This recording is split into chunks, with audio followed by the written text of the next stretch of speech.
important compartment of the lower extremity. You can say me why. Idea is simple, guys. All magistral vessels and nerves, which is supply lower extremity, can be found in this region. And of course, guys, for both extremities, there are the simple rule. The higher will be the region of the trauma, the more dangerous we will have complication after this. Because more high you go, the main trunks of the vessels and nerves you will find it. Vice versa. The more down you will be descending, the smallest branches of the vessels and nerves you will find. Let's say from traumatological point of the view, or from the point of the view of the specific diseases of the peripheral vessels and nerves, like for example atherosclerosis. Yeah, the more higher will be the location of the problem, the more dangerous will be the complication for the people. Now, 1 minute attention, don't write anything. Let's describe first of all the borders of the femoral region. Yeah, from anteriorly and from posteriorly upwards. As you remember, I told you, yeah, borders is not symmetrical. From anterior side, it is the imaginary line, which is approximately coincides with the position of inguinal fold. From backwards, it is so-called gluteal fold, yeah, which is naturally dividing your gluteal region from posterior thigh region. But there are one more superior border. It is superior lateral border.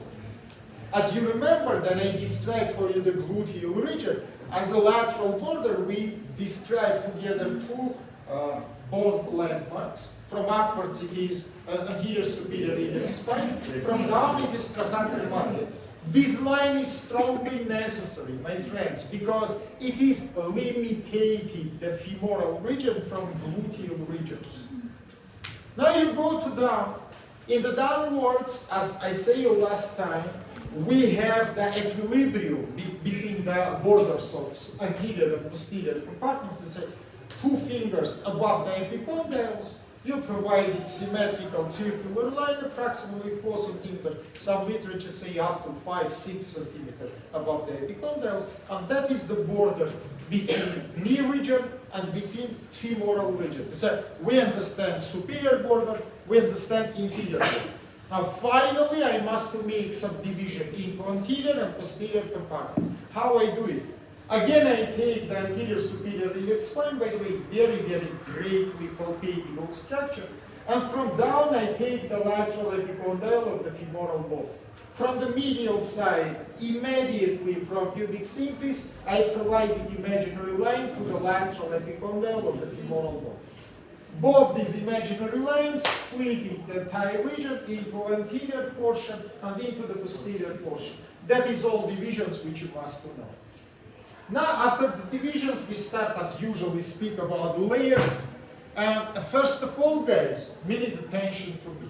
I want to remind you the general rules. For example, about skin.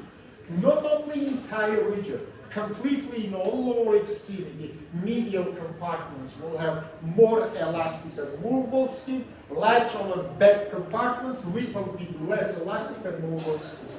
In the medial compartments, fatty tissue will be more loose. In the lateral compartment, it will be more dense. In the medial compartment, we will see much more neurovascular bundles. In the lateral compartments, we will see less. Don't sleep, friend. Nobody else will not explain it for you. Let's say this is the common rules which you must remember. Generally, I want to remind you that in the lower extremity, fatty tissue contains several big vessels and nerves, especially about vessels. I want to attract your attention. This is primary veins. We don't have big arteries, but in the femoral region there are one exception. As you remember last time that I described for you subinguinal region here, I remind you that under the inguinal ligament we have big artery.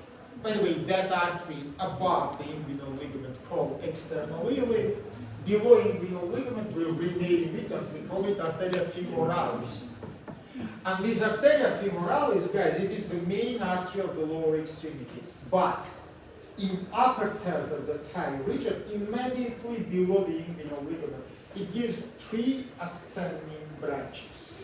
three ascending branches which leave immediately the femoral region and come to the anterior abdominal wall.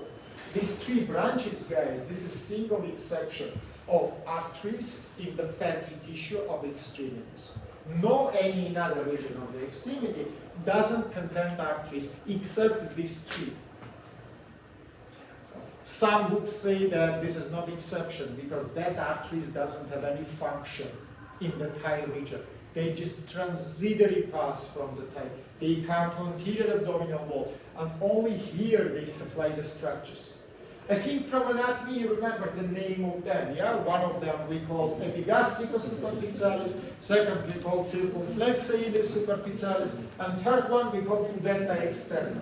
By the way, last time when I spoke about the gluteal region, we mentioned internal pudental vessels. As you remember, they are located in infrapiriformis aperture in medial position, and after by Alcock's canal, they leave the femoral region and goes into the small pelvis, into fossa ischiorectalis, and here they supply the anus and give the branches into the genitales.